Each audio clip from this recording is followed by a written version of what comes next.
두 번째 시간으로 들어갑니다. 창세기 1장 26절에서 28절을 간략하게 말씀을 나눴는데, 거기 보면 형상이라는 용어는 이거 째렘이라고 그러죠. 째렘이라는 용어는 내적인 인격 형성을 의미하는 거예요. 째렘이라는 용어. 그 다음에는 모양은 데무트라는 용어죠. 이것은 외적으로 담는 것을 의미하는, 사전적인 의미를 지금 말씀드리는 거예요. 째렘과 데무트라고 하는 용어는 기본적으로 이 정도는 외우고 있으셔야 돼. 째렘은 형상이라고 번역이 됐는데 내적인 인격 형성을 말하는 것이다. 데무트라고 하는 것은 빛의 모양으로 나타나신 외적인 닮음을 말하는 거예요.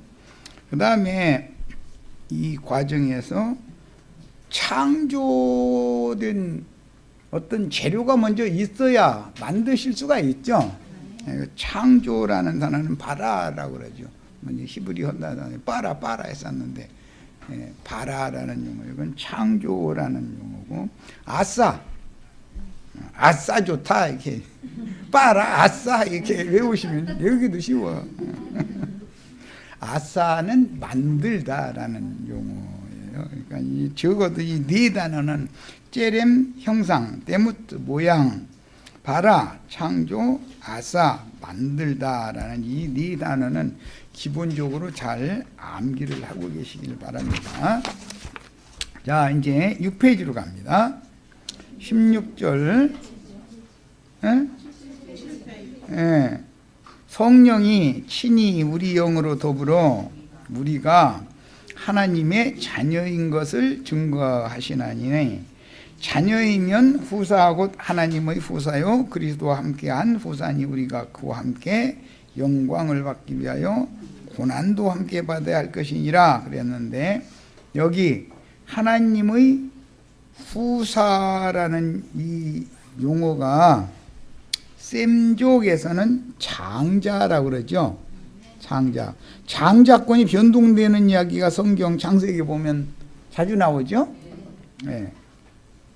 이삭이 차자지만 영적 장자는 이삭이죠. 육적 장자는 이스마엘이었어요. 창세기에서부터 카인이 육적 장자지만 영적 후사는 아벨 대신해 주신 셋으로 이렇게 이어지는 거예요. 자, 이것은 겉사람은 영혼 세계를 상속받을 수 없다. 위로부터 거듭난 속사람, 둘째 사람이나 하나님 나라의 후사가 된다는 것을 그림으로 보여주는 거예요. 자, 셈족 가문의 대를 잇는 자식에 대한 셈이라고 하는 한글 번역은 이제 수메르라고 그러죠. 수메르.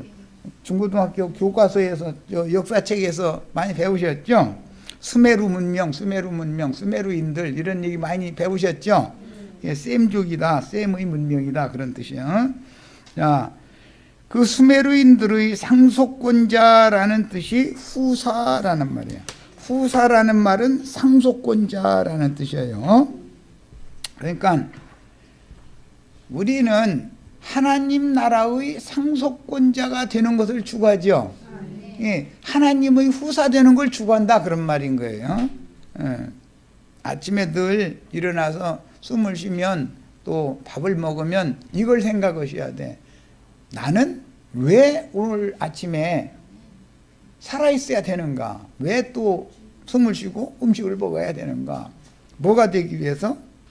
하나님 나라의 후사, 상속권자가 되기 위해서 이게 돼야 되는 거예요. 그러려면 하나님의 영의 세계는 물질 세계도 말씀으로 다 창조하신 것이지만 특히 영의 세계는 영적인 말씀을 통해서 재창조하는 것이기 때문에 말씀을 들어야 되는 거예요.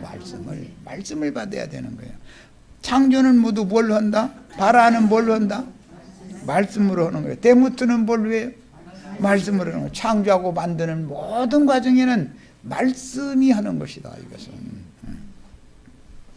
아브라함의 믿음의 후사들에 대한 표현이므로 창세기 48장 3절로 6절을 읽고 수메르 족속의 장자 상속에 관한 구속사를 정확하게 이해하기 위해서 참 포도나무와 참 감람나무의 접붙임을 받는 믿음의 비밀을 영감으로 깨달아 장자의 명분과 권리를 자신의 것으로 취해야 합니다.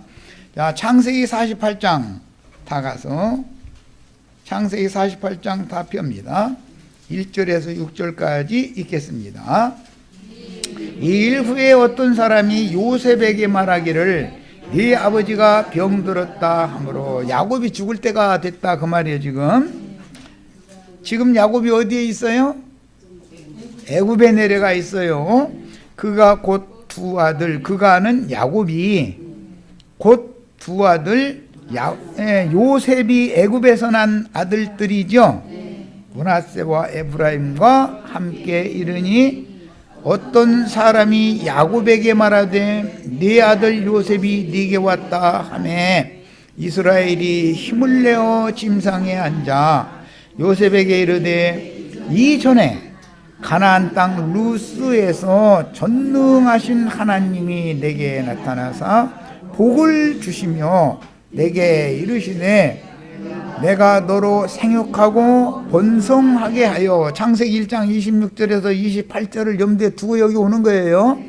복 받는 얘기까지 지금 똑같죠? 생육 번성하는 것도 똑같고 내게서 많은 백성이 나게 하고 내가 이 땅을 네 후손에게 주어 가나안 땅 루스 지역을 준다는 거예요. 가나안 땅을, 애굽 땅을 준다는 게 아니에요.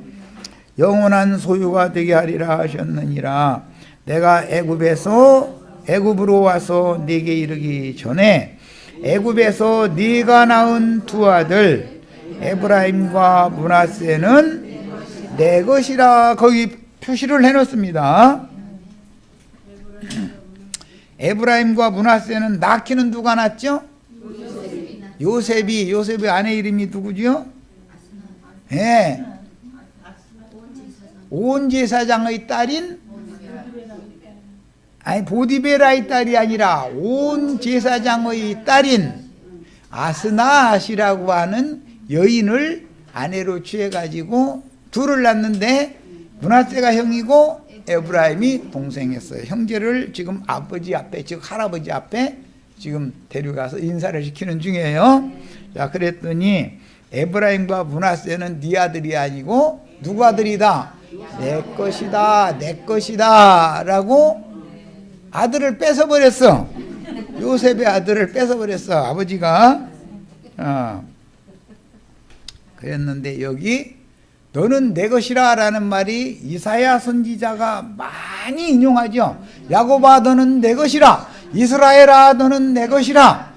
하나님이 우리 형제 자매님들을 다 너는 내 것이라. 오늘 우리 정숙 자매, 영숙 자매 너는 내 것이다 라고 지금 뭘 삼는 거예요? 자기의 손자인데 아들로 삼아가지고 무슨 아들? 후사, 가나안 땅을 상속받을 후사로 삼는 얘기예요. 자, 이것을 일러서 신약에서는 양자라고 번역을 했고 헬라어로는 뭐라고 한다? 피오디시아라는 용어가 사용이 되는 거예요. 자, 손자인데 아들 삼았죠? 창세기 이 말씀이 구속사에서는 너무너무 중요한 말이에요. 자, 예수님이 세상에 오실 때는 유대인으로서 유대인들에게 찾아오셨죠. 그러니까 유대인들에게 말씀하실 때는 씨 맺는, 열매 맺는 과목을 대표로 해서 무화과나무와 포도나무를 대표로 성경에는 기록을 하는데 나는 참 포도나무다 그랬죠. 인자로 오신 예수는 자기 땅의 자기 백성들에게 오셨죠. 율법 아래서 나셔가지고 혈통적으로는 유대인의 계통을 통해서 오신 거예요. 그러니까 창세기 1장에 나오는 씨 맺는 열매 맺는 과목을 이루셔야 되기 때문에 내가 씨 가진 열매 맺는 과목의 대표인 포도나무인데, 그런데 가짜 포도나무가 있어가지고, 들포도나무가 있어가지고 나는 참 포도나무다 그랬어요. 자, 그런데 포도나무는 포도원을 이제 나는 그 농원을 안 해봐서 잘 모르지만 이제 농사 짓는 사람들이 그걸 이제 찾아봤어. 내가 이제 찾아봤더니 인터넷상에서 이제 찾아봤더니 묵은 가지에서는 열매가 안 맺어. 그러면은 묵은 가지는 어떻게 해야 돼요? 가지치기를 해야 돼요. 자, 율법 제사장 제도권에 있던 율법 선생들은 쳐내야 돼요, 놔둬야 돼요? 예, 예수님이 오신 것은, 참 포도나무가 오신 것은 묵은 가지를 쳐내러 오신 거예요. 율법사 서기관 바리새인들은 그리스도께 붙을 수가 있어요, 없어요? 없어요. 예. 자, 이제 오늘날로 말하자면 자칭 유대인들인 목사님들은 후사 상속권에 붙을 수 있어요, 없어요? 아니, 우리 지금 영광이 멸려관이 우리 것인 줄 알고 나 꿈꾸고 있는데 그게 뭔 소리요? 줄 사람은 생각지도 않는데 김치국만 먼저 마시고 있으면 소용없는 짓이야. 진리를 알아야 돼. 그래서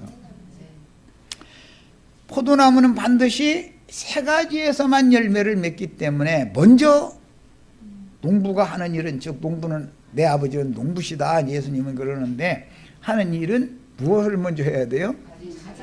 가지치기를 먼저 해야 그 옆에서 세 가지가 나와야 열매는 세 가지에서 맺는 거예요. 그래서 율법사 서기관 바리새인들을 가지치기를 해버리고 저기 갈릴리 바다에서 물고기 잡아다 생선장수하고, 그것도 좋은 거는 먹지도 못하고, 생선장수 좋은 거 먹을 것 같으지요? 좋은 거 먹어요, 안 먹어요? 한물 간 것밖에 못 먹어. 생선장수 그건 해봐야 알아. 이것도 해봐야 알아. 한물 갈라고 하면 그거 안 팔리니까 그거나 갖다 먹고 사는 거예요. 그러던 사람들이 세 가지가 되어서 사도들이 됐어요. 그 사도들을 통해서 교회가 세워지게 됐어요. 이곳저곳에. 자, 교회는 포도송이로 상징이 되어져요. 자, 할례자들에게 보낸 포도송이 교회는, 포도원이라고 그러고 포도송이 교회는 할례자들에게 보내어진 교회고, 이방인들에게 접붙임을 다시 허용을 하시려면 이방인들은 참 감람나무에다가 접을 붙이죠. 감람이라는 건 기름을 짜는 것이 목적이고, 포도라는 것은 달콤한 즙을, 포도주를 마시는 것이 목적이에요. 우리는 인자 예수를 통해서 구원을 얻어요? 성령이 되신 예수 그리스도의 영을 통해서 구원을 얻었어요? 그래서 감람나무 가지에 접붙임을 받는 얘기는 뒤에 나오는 거다.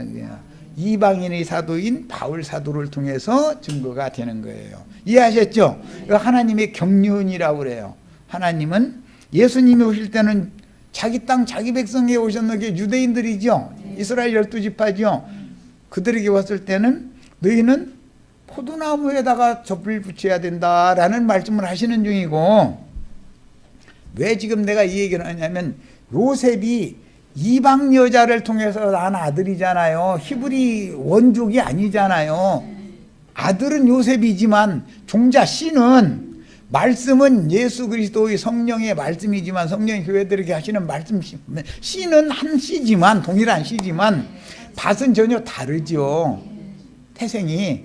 그래서 이방인들 보고는 참 감람나무에다가 접을 붙인다 이렇게 표현을 하지, 포도나무에 접 붙인다고 하지를 않아요. 말하고자 하는 의도를 충분히 이해하셔야 되겠어요. 자, 그런데 접 붙인다라는 것은 아들 삼는다라는 말이다 이거예요. 아들 삼는다. 자, 이제 자료 6페이지로 또 갑니다. 중반부 로마서 8장 22절로 23절. 피조물이 다 이제까지 함께 탄식하며, 사람만 탄식하는 게 아니죠. 사람은 모든 피조물의 영장이라고 그러죠. 모든 피조물의 대표죠. 사람을 사탄에게, 서로 사람이 사탄의 것으로 미혹당해서 사탄에게 돌아가 버리면 사람에게 맡긴 모든 생물들은 자동적으로 따라가는 거죠. 아내가 애굽왕 바로에게 가면, 남편이 거기에 가면 아내와 자식들은 따라붙어요? 안 따라와요? 세상에서도 바늘과 실은 떨어질 수 없죠. 그래서 하나님이 남자 혼자는 생육 번성이 안 되기 때문에 여자를 창조해 놓고 나서 그들을 복을 주셨는데, 무슨 복? 생육 번성하는 복을 주셨는데, 생육 번성을 하려면 12지파 이스라엘 야곱이 낳은 아들들은 12이죠. 그런데 두 아들을 보태면 아들이 몇이 돼요? 14인 거예요. 무식한 소리 어디가, 야곱이 아들이 몇이요? 하고 물어보면은 몇 명이라고 대답해야 맞아요? 확실해요? 나 이제 이거 시험 치를 거야. 나중에 아들 잊어먹었나? 잘 기억하고 있나? 야곱은 아들이 14이셔요. 14. 그런데 그 중에 하나, 레위 지파는 땅에 기업이 있어요? 없어요? 그럼 빠져나가면 하나는, 기업은 12덩어리인데 하나만 빠져나가고 두 아들이 들어왔는데 하나만 빠져나가니까 13명이 되어버렸네. 땅덩어리 하나를 누군가가 더 차지해야죠. 이것이 장자권이다 이거예요. 장자는 두 몫을 받게 만들어 놨죠, 율법에. 그래서 우리는 요셉은 두 몫을 받아야, 레위라고는 한 지파 빠진 자리에 요셉에게 두 몫을 주는데 누가 받아야 돼요? 요셉의 두 아들 에브라임과 므낫세가 받아서 12덩어리 땅을 딱 차지하게 만든다. 이것이 후사 상속법이라고 그래요. 자, 이거 구속사에서는 제일 중요한 말을 지금 간단하게 한 거예요. 자, 이제 자료로 다시 돌아갑니다. 양자될 것 곧 우리 몸의 구속을 기다리느니라 그랬는데, 양자될 것 우리 몸의 구속이라고 하는 것은 영의 몸을 입은 다음에 후사가 되는 것을 기다리는 중이다 그런 말이에요. 이미 하나님의 아들로 입적은 됐어요. 어떻게 하면 나사로의 부활에 참여를 하면 우리가 다 하나님의 자녀가 되었죠. 그러나 하나님의 나라의 후사로서 상속권자, 장자권자가 될지 안 될지는 그야말로 봐야 알아. 뭔 말인지 이해하셨죠? 구원받았다고 괜히 껍죽된다고 세상 말로는 이제 그러는데, 껍죽대고 다니다가는 후사가 안 될 수도 있잖아요. 그 대표자가 에서였죠. 에서. 장자의 명분은 가졌었는데 장자의 명분만 아니라 나중에 권리까지 동생에게 붉은 죽 한 그릇에 팔아버렸다는 거예요. 뭔 뜻이에요? 붉은 죽이라는 것은 세상사에 대해서, 죄악으로 충만한 세상사에 대해서 배고팠다 이거예요. 사냥을 하고 오다 보니까 허기졌던 거죠. 이제 그때 당시 상황으로 보면. 그럼 뭔 뜻이에요? 세상사에 대해서 배고팠다 이거예요. 예수 그리스도 형상과 모양으로 만들어지는 그거에 대해서 배고픈 게 아니고 붉은 것에 대해서 배가 고픈 거예요. 그러니까 또 야곱은 또 꾀도 많아. 또 형은 그 붉은 죽을 좋아한다는 것을 딱 알고 있는 거야. 육체는 땅의 일, 세상사를 좋아하지요. 그러니까 허기진 사람한테 붉은 죽을 좋아하는 형 앞에다 붉은 죽 갖다 왔다리 갔다 이거 냄새 솔솔 풍기게 만들면은 우리도 다 그와 같이 지혜로우시기를 바라요. 목사님들을 다 붉은 죽만 좋아하죠. 목사님들 붉은 죽 좋아해요? 싫어해요?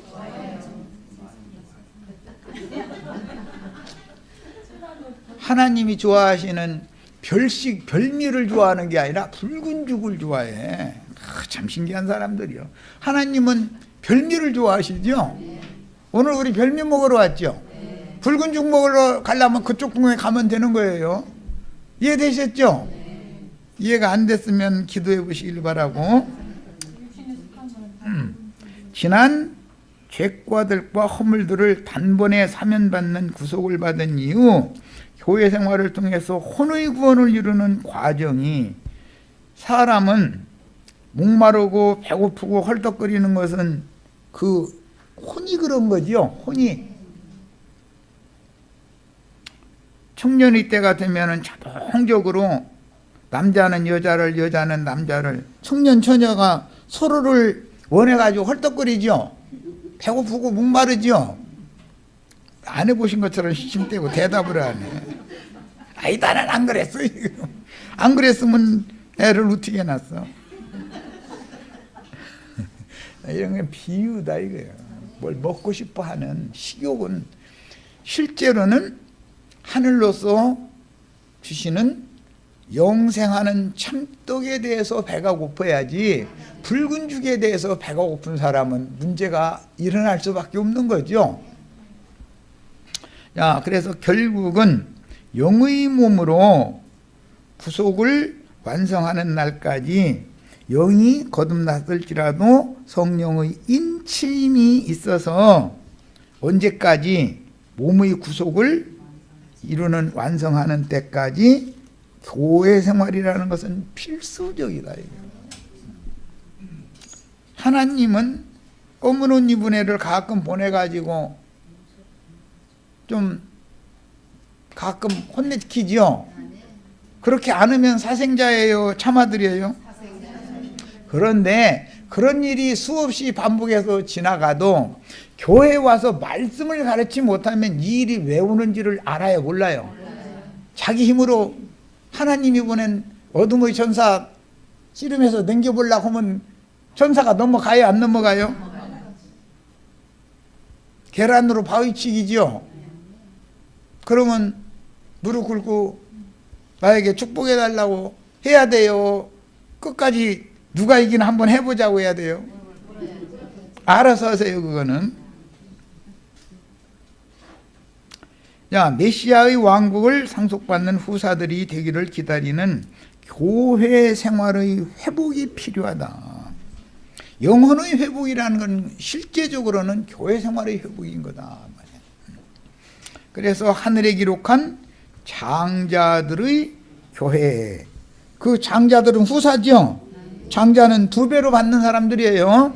자, 우리는 그래서 야곱의 자녀들은 구약 백성들이었지만 요셉의 자녀들은 신약 백성들을 상징하기 때문에 우리는 요셉의 자녀들이 다 되는 축복이 임하셔야 되겠어요. 지난번에 오바댜서를 읽었는데 야곱은 불이 되고 요셉은 불꽃이 된다 그랬어요. 우리는 온전케 된 의인의 영들, 불꽃 천사들, 하나님의 천사와 동등이 된 신령한 몸을 입고 영광의 세계에 나타나서 주님의 새 세계를 유업으로 받는, 갑절로 받는 축복이 다 오늘 임하시기를 바라요.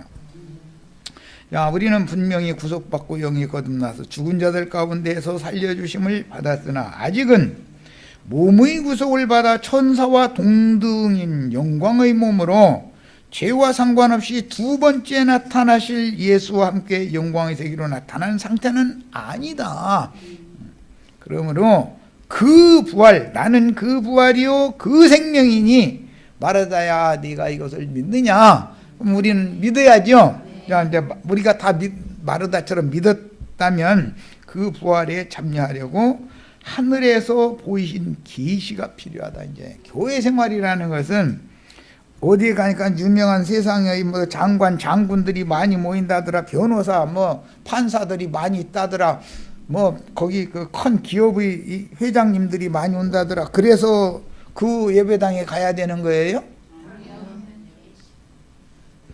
계시를 따라서 교회 생활에 참여하는 거예요. 뭘로? 우리가 기업을 상속받기 때문에 먼저 계시해 주시고 계시를 믿음으로 믿어진 사람들에게 그 믿음을 그대로 이루어 주시는 일이기 때문에 제일 중요한 것은 계시를 따라서 신앙생활을 하는 거예요. 자, 로마서 9장 4절 5절 저희는 이스라엘 사람이라 저에게는 양자됨과 양자 지금 설명했어요. 영광과 언약들과 율법을 세우신 것과 예배와 약속들이 있고 이스라엘은 12지파죠. 여기서 말하는 사람들은 이스라엘 12지파인데 나중에 11장 이후에 하는 말씀 또 로마서 11장 이후에 하는 말씀은 참 감람나무에 못된 감람나무 가지들 자르다가 접붙였죠. 우리 좋은 감람나무 가지들이었어요?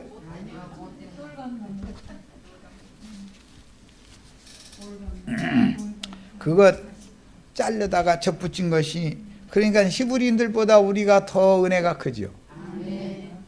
이해되셨어요?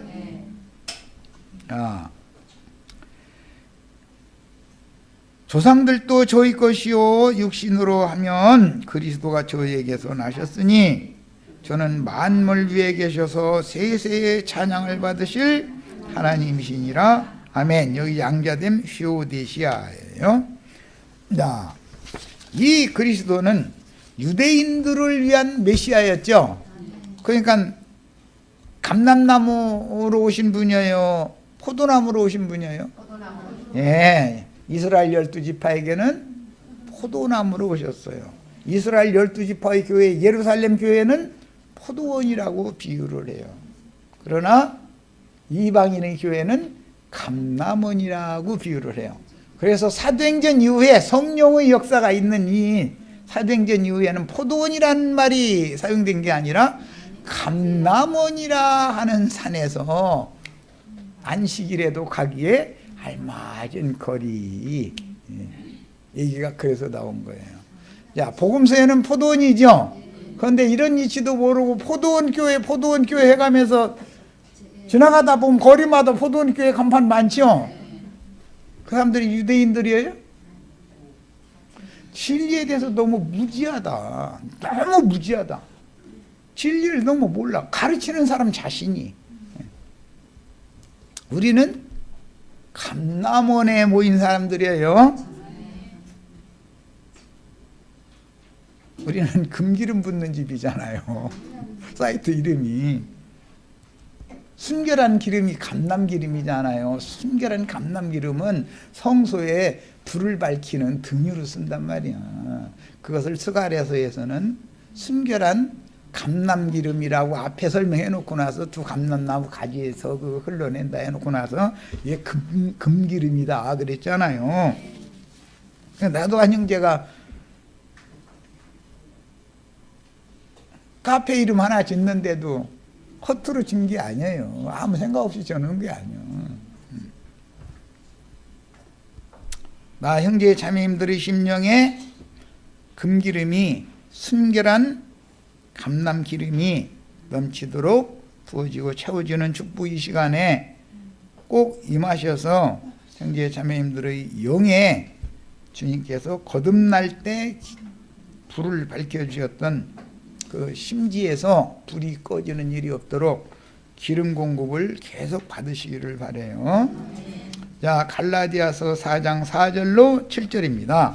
때가 참에 하나님이 그 아들을 보내사 여자에게서 나게 하시고 율법 아래 나게 하신 것은 율법 아래 있는 자들을 속량하시고 우리로 아들의 명분을 얻게 하려 하십니다. 여기에서는 명분이라고 그랬어요. 이것은 창세기에서 에서가 야곱에게 팔아버린 거죠. 아들의 명분. 이게 피오디시아 같은 용어요. 양자라고도 번역을 했고 아들의 명분이라고 번역을 했어요. 그런데 똑같은 피오데시아라는 용어예요. 자, 너희가 아들인 거로 하나님이 그 아들의 영을 우리 마음 가운데 보내사 아바 아버지라 부르게 하셨느니라.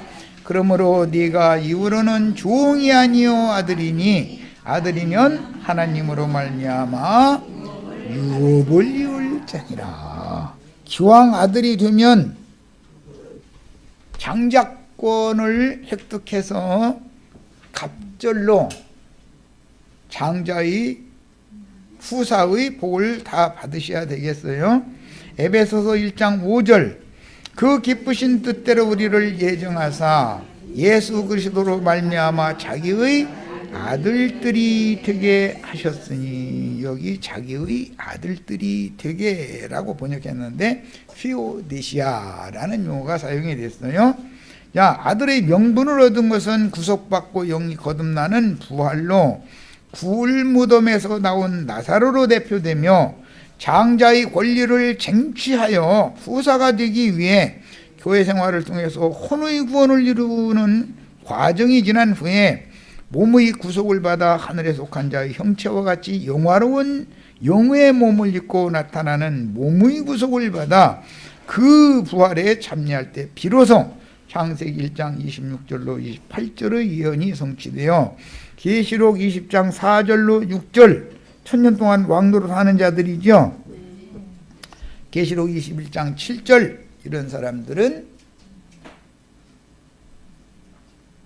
땅의 오는 세상에 땅의 양무리들로 세운 어린 양의 장막을 상속받는 후사들이 되는데 이들은 하나님의 아들이다. 나는 그들의 하나님이 되고 그들은 내 아들이 되리라. 오늘 우리는 이 하나님의 아들 후사들이 다 되는 축복을 받아가지고 돌아가시려고 오늘 모임에 오신 거예요. 피오데시아를 지금 설명하는 중이에요. 어떻게 접을 붙여서 결국은 그분의 왕국을 유업으로 물려줄 것인가가 하나님의 영원한 뜻이다 이거예요. 그러므로 나사로의 부활에 참여한 우리 속사람은 교회 생활을 통해서 영생을 취해야 하며 위로부터 오는 저소로 덧입어서 온전케 되어 오는 부활 때에는 그 부활과 그 부활은 일반적인 부활과는 다른 거예요. 그 생명에 참여하여 영광의 세계를 유업으로 받기까지 두렵고 떨림으로 각자 자기의 구원을 이루어 그리스도의 장성한 분량에 차기까지 자라서 메시아의 왕국 구사들이 되어야 합니다. 첫 아담이 깊이 잠이 들었다가 깨난 것은 그 부활에 대한 표상일 뿐이죠. 예수님이 부활이 완전한 거잖아요. 이루어진 것이잖아요. 또 그 생명이라는 것도 아담의 코에 불어넣어준 생명은 그 생명이 아니죠. 예수 그리스도만이 영생하는 생명이고, 부활의 날 저녁에 제자들에게 부활하신 예수께서 오셔서 숨을 내쉬며 가라사대 성령을 받으라 하셔서 제자들이 받은 그 새로운 수음만이 영원히 죽지 않는 새로운 호흡이다 그런 말이에요. 그러니까 나는 그 부활이요 그 생명이다 라는 말은 아담의 부활 생명과는 다르다 그 말이죠. 이해하셨죠? 네. 자, 둘째 사람 마지막 아담 예수 그리스도의 부활과 예수 그리스도의 생명만이 완전한 생명이고 완전한 부활인 거다. 첫 아담도 그런 일이 있었지만 그건 하나의 지나간 표상이고 완전하고 영원한 건 아니다 그 말이에요. 자, 이번에는 요한복음 11장 45절로 47절 더 나가는 말씀입니다. 마리아에게 와서 예수께서 하신 일을 본 많은 유대인들이 그를 믿었으나 그 중에 어떤 자는 바리새인들에게 가서 예수께서 하신 일을 알리니라. 교회 중에는 첩자가 있다 없다? 이 사람들은 실제로는 예수를 믿는다 안 믿는다? 믿지도 않고 알아듣지도 못했으면서 자기 나름의 판단을 가지고 그 사람들 이단이더만 그 사람들 그 가면 안 돼 뭐 이런 소리 해가면서 목사님한테 가서 신앙 상담하죠. 해요, 안 해요? 우리 물어보면 안 되겠다. 맘상을 감았으니까. 그럼 고자질하고 다닌 적 있죠? 없어요? 전도도 안 해봤는가 보다. 그럼 전도에서 애써서 죽어라고 데리고 다녔는데 그 사람이 나중에서 딴소리 퉁퉁했어. 왜 그런가 해서 그 사람 가는 데를 졸졸 따라가 봤더니 이단한테 갔더라 이거예요. 그러니까 목사님한테 신앙 상담 해야죠. 그럼 목사님이 오지 말라고 해도 신방 와요, 안 와요? 와서 며칠 요단강 건너가 만날이 성령이 불길 같은 성신이요 막 해가면서 막 박수 쳐가면서 이제 이렇게 해서 혼미케 만들어 놓은 다음에 거기 가면 이단이라는 거 설교를 하고 나면 또 이 목사님 말들은 그 말이 맞네 또 그러죠. 그런 생활을 계속 해야 되겠어요, 안 해야 되겠어요? 그런 거 보고 뒤집지 않은 전병이라 그래요. 한쪽은 바싹 탔는데 한쪽은 생탱이에요. 그냥 날탱이로 있는 거예요. 그게 제물로 드릴 수 있어요, 없어요?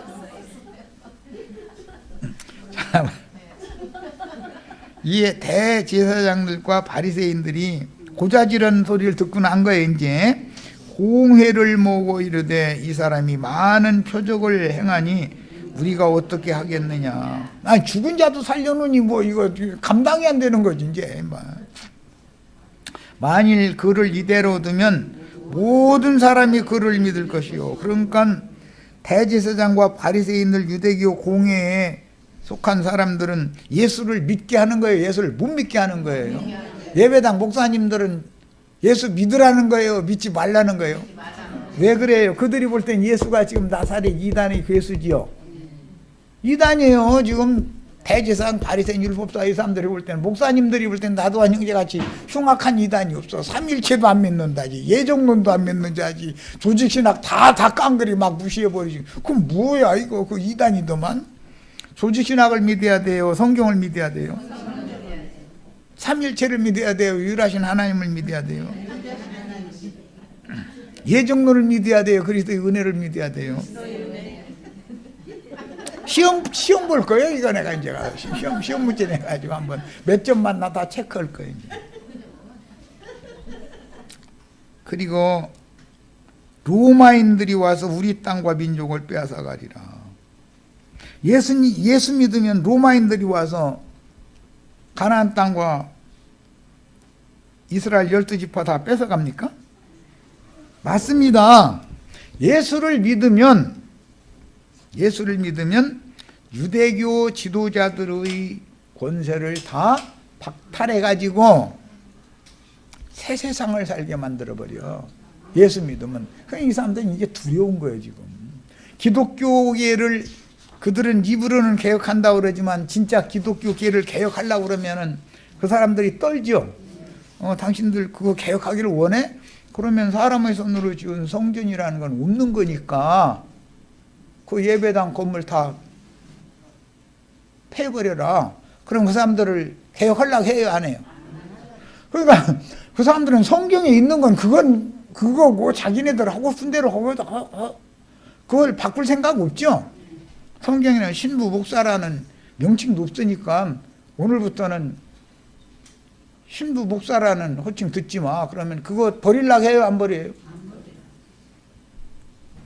나도 형제 너도 형제 그럼 너랑 나랑 똑같단 말이야. 나는 성직자고 너는 평신도인데 이러고 앉았죠.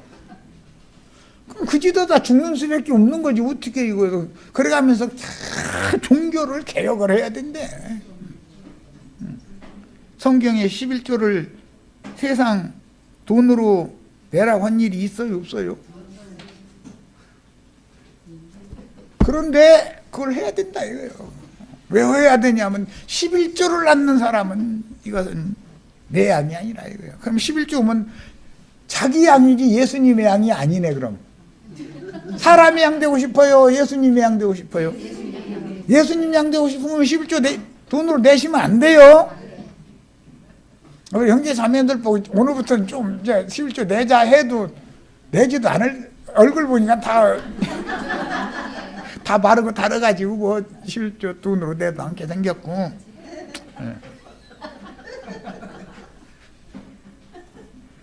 내가 이렇게 가르쳐 놓고 나서 딴소리 하면은 당신 미쳤어 이래야죠.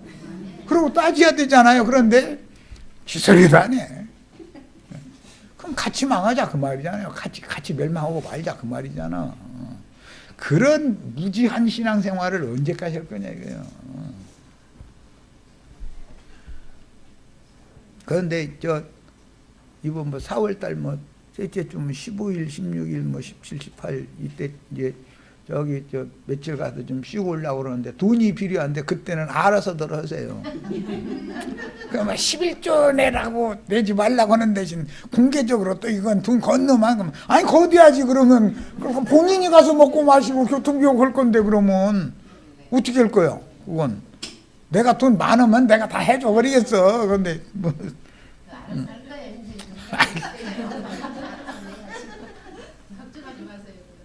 너무 힘든 어떤 지체가 있으면 있는 지체가 좀 뭉뚱 내놔가지고서 해결하고 다 그래야지.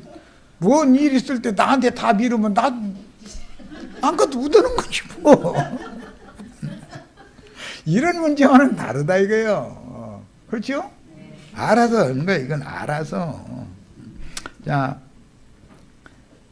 이제 내가 전에 신림동 있을 때 어떤 사람 전도를 했는데 나중에 얘기 들어보니까 여기는 돈 내라고 안 해서 여기가 참 좋다고 그랬다 해가지고 아니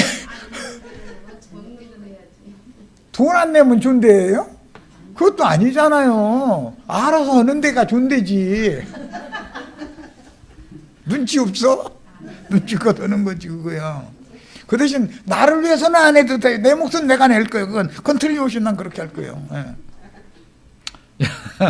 한 사람이 백성을 위하여 죽어서 온 민족이 망하지 않게 되는 것이 너희에게 유익한 줄을 생각하지 아니하는도다 하였으니 이 말은 스스로 함이 아니요 그 해의 대제사장이므로 예수께서 그 민족을 위하시고 또 그 민족만 위할 뿐 아니라 흩어진 하나님의 자녀를 모아 하나가 되게 하기 위하여 죽으실 것을 미리 말하니라. 하나님은 이런 무지한 대제사장을 통해서도 얼마든지 예언하게 하실 수 있다는 거죠.